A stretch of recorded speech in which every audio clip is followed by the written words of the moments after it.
السلام علیکم ورحمۃ اللہ وبرکاتہ.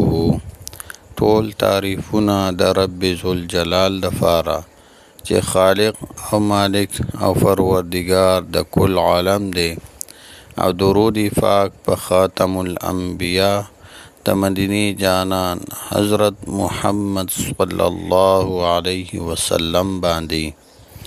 امید د رب ذوالجلال نه ساتم چې تاسو به روغ جوړ یئ.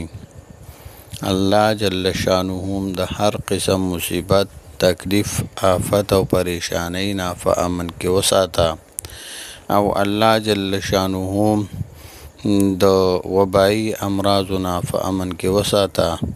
الله جل شانه عمر دراز سره د صحت نصیب کا.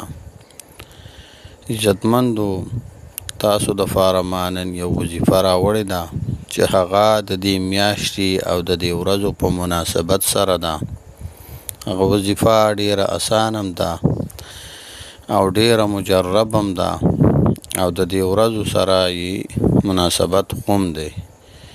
یعنی هغه وظیفه په دې ورځو کې د یوې خاص ورځې سره د هغې مناسبت دی، یعنی یو خاص ورځ باندې کول دي او صرف یو پیره کول دي، او دغه وظیفې په کولو سره به الله جل شانه ستاسو څومره حاجات وي، څومره مشکلات وي، څومره پریشانی وي، هغه به الله جل شانه د دغه وظیفې په برکت سره او د دغه په کولو سره به په خپل فضل و کرم سره به دغه حاجات، مشکلات او مصیبتونه به الله جل شانه منګ او ستاسو نه ټولو نه لرې کوي.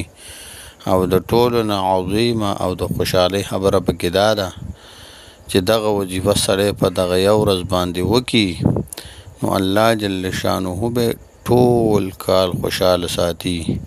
او دا وظیفه چې کومه ده، دا عمل چې کوم دی، دا د مشرانو نه هم ثابت دی، یعنی بزرگان دین نه هم ثابت دی. نو هغه وظیفه کم څنګه ده او په څه طریقه به کول غواړي، ترتیب یې څه دی، د هغې طرف ته راځو. هغه وظیفه دا ده چې اول به درود شریف ووایي، بسم الله الرحمن الرحیم به بیا ووایي، بیا د الله جل شانه یو څو اسما مبارکه دي هغه به ووایي. هغه په دې ترتیب سره دي: یا الله، یا رحمان، یا غفور، یا رحیم، یا حنان، یا منان، یا دیان، یا سبحان. دا الفاظ دا اسماء مبارکه بیا واورئ: یا الله، یا رحمان، یا غفور، یا رحیم، یا حنان، یا منان، یا دیان، یا سبحانو.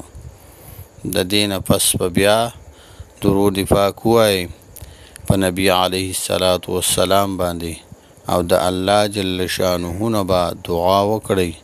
الله جل شانه به ستاسو ټول مشکلات، تاسو ټول حاجات، تاسو ټول پریشانی دا به الله جل شانه ختم کړي، ستاسو حاجات په الله جل شانه پورا کړي، او ستاسو مشکلات چې کوم دي هغه به الله جل شانه د دې وظیفې په برکت سره ختم کړي.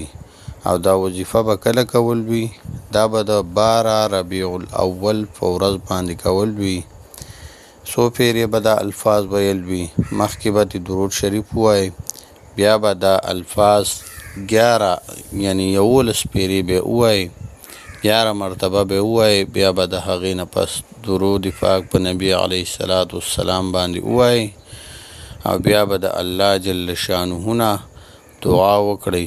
الله جل شانه به ستاسو دعا هم قبلوي، ستاسو ټول کال به رزق دا به هم پراخوي، تاسو به خوشحاله می ټول کال، ستاسو پریشانی او مشکلات هم الله جل شانه حل کوي د دې وظیفې په برکت سره او په خپل فضل و کرم سره.